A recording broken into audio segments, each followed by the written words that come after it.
ತುಂಬ ನೆನ್ಪು ಮಾಡ್ಕೋತಿದ್ದೆ.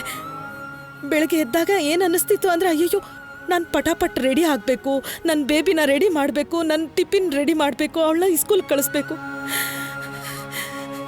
ನಿನ್ನ ಫೇವ್ರೆಟ್ ಕಾರ್ಟೂನ್, ನಿನ್ನ ಫೇವ್ರೆಟ್ ಚಾಕ್ಲೇಟ್, ನಿನ್ನ ಫೇವ್ರೆಟ್ ಐಸ್ ಕ್ರೀಮ್ ನೋಡಿದಾಗೆಲ್ಲ ನಿನ್ನ ನೆನಪಾಗ್ತಾನೆ ಇರುತ್ತೆ.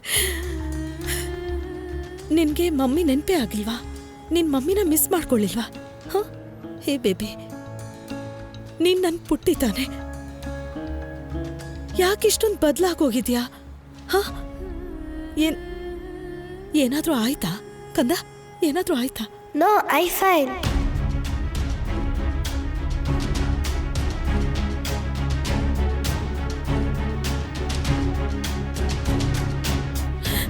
ನೋಡು ಪುಟ್ಟಿ, ನಾನು